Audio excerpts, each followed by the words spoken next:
Okay, so continuing our previous video,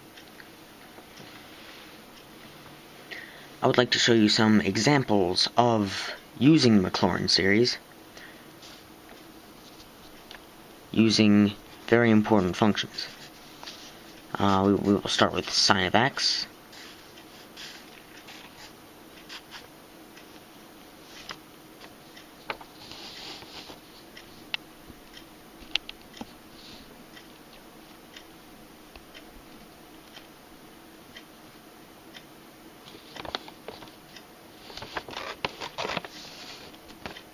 And now we've seen the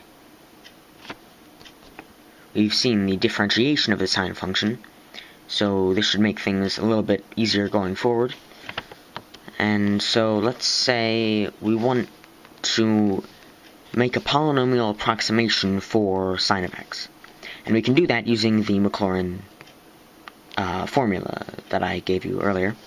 So what we do is we say f at 0, as long as f at 0 exists, which for our functions, for our purposes, f of 0 will always be defined. So this will work out using the Maclaurin series. So we have f of 0 plus f prime of 0x plus f double prime of 0 times x squared over 2. And this is an important start to the formula. And then we have plus f, so third derivative evaluated at 0, f to the third of 0 times x cubed over, and you might think this is 3 here, but it's actually, following the pattern, it needs to be 3 factorial.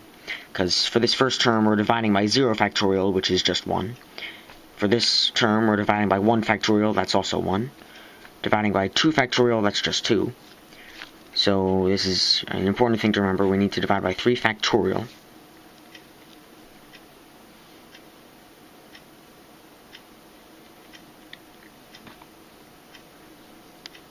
And I'll just say plus dot dot dot. That gives us the first few terms. It gives us a good sense of what pattern is going to be formed. So sine of 0. Well, sine of 0 you'll probably remember from pre-calculus or trigonometry or whichever class you've taken or you've seen before. You'll probably recall that that is simply 0. So for now we can actually neglect that particular term. F prime of 0, well, we know the derivative of sine of x is cosine x, and that's very important. We know that the cosine function, cosine of 0, that would be actually 1, because, cosine of 0 is 1. It's something you may remember, or if you'd like to draw out the unit circle, you can clearly tell that when theta equals 0, when the angle we're given is just 0, so we're talking about this point, really, 1 comma 0, you can think of it as, in the Cartesian plane, excuse me. And that, in the traditional sense of thinking of the unit circle as cosine theta, comma sine theta, we know that the cosine of 0, which is the x-coordinate, well, that must be 1, because we go 1 unit in the right direction, on the x-axis, basically. So that's what that is. So the coefficient of that is 1. Now, plus f double prime of 0 x squared over 2, it's actually 2 factorial, but really just dividing by 2. And so second derivative of sine, as we've seen before, must be minus sine of x, because you'll recall it's sine x, then cosine x, then minus sine x, then minus cosine of x, and then we get back to sine of x after that. That's the differentiation pattern, so to speak, of sine of x. So the second derivative, evaluated at 0, that's minus 0, so if 0 is just that constant, that coefficient of that term, we can just get rid of that one, just like we did for the first term, f of 0, that's just 0. Now we have f to the third derivative evaluated at 0, which, let's see, first derivative, second derivative, this is third derivative, minus cosine x, and that evaluated at 0 is -1, really. So we say minus x cubed over 3 factorial. And this is the general process we follow when creating a polynomial approximation for a function.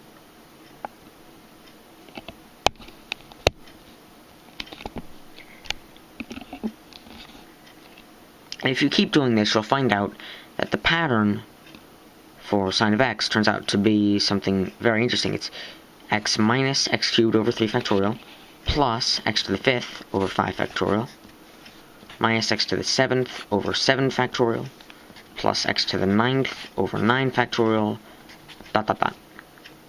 So that is the pattern that's created. We have odd exponents throughout the whole expression. And of course the denominators, the odd terms factorial, which is that same number that is equal to the exponent, so to speak. And then this alternating sign, sort of a sign change of minus, plus, etc., etc. And so now I'll show you the polynomial expansion for cosine of x, which will be very interesting. But first, let's just recall that the formula of the Maclaurin series is the following. F of x equals f at 0, because it's centered at 0, plus f prime of 0, x, plus f double prime of 0, x squared over 2,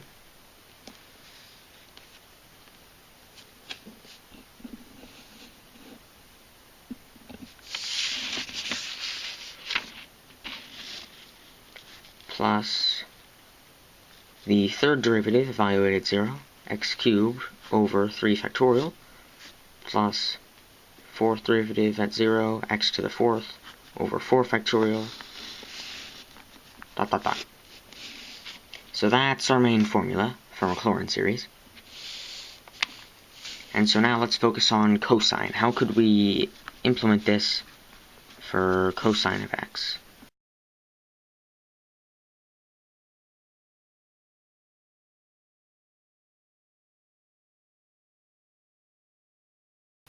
So you should also recall this fundamental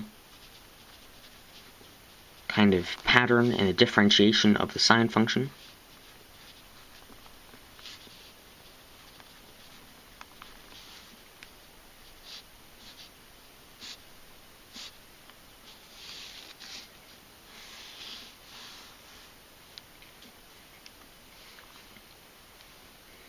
And so we're going to use this to calculate this expansion of cosine. Now, you might be wondering right now, don't we know already that cosine x is the derivative of sine of x, therefore we can take the derivative of each term of the polynomial expansion here, and that will be the expression for cosine. And that is correct, and that is certainly one way of doing it, and we'll be studying that right after we complete it this way. But that is very true. You might consider that a quicker way of doing that. If you'd like to do that, please feel free. But for all purposes, we'll just practice using this formula, which is pretty important.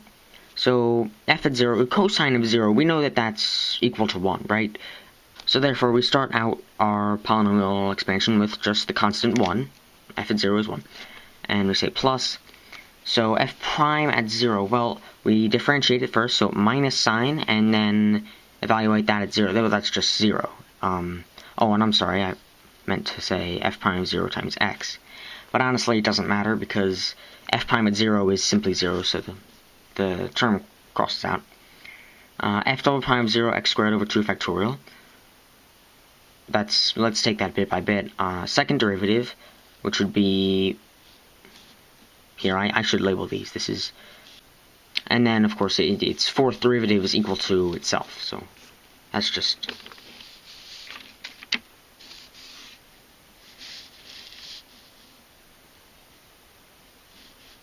Right, so the second derivative we know is minus cosine x. And in this case, for this term, we're evaluating it at 0. So minus cosine of 0, so you may be able to conclude right off the bat, that's negative 1. X squared over 2.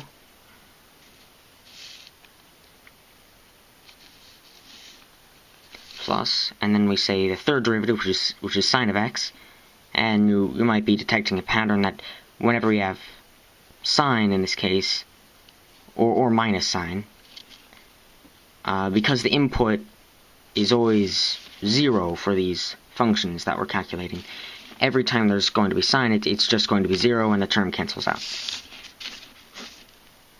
And now for, we have the fourth derivative, which is equal to itself. That is, the fourth derivative of cosine is equal to cosine. So cosine at 0, we know that's 1, so the next term is simply x to the fourth over 4 factorial.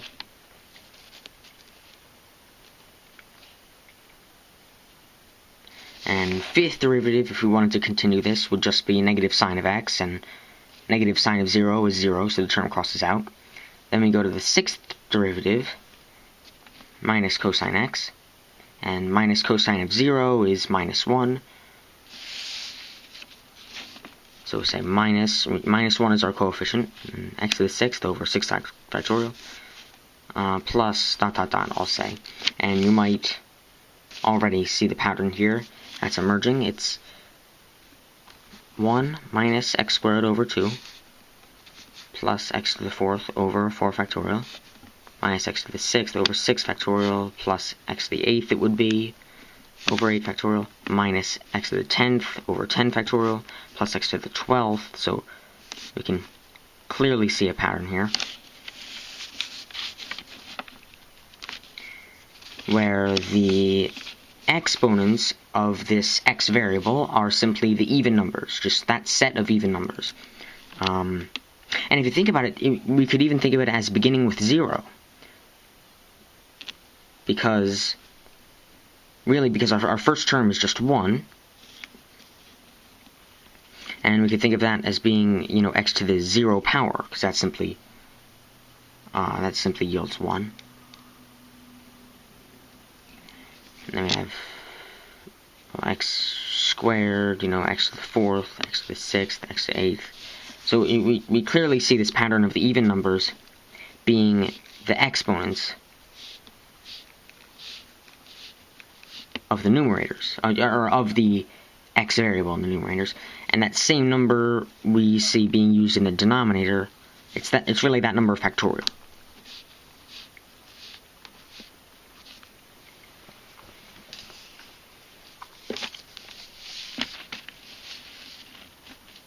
So this is very interesting. We have an infinite sum that is a polynomial, basically, and it approximates the value of sine and cosine. Now that becomes very, very useful and intrinsically related to exponential functions, which is what I'm about to get to.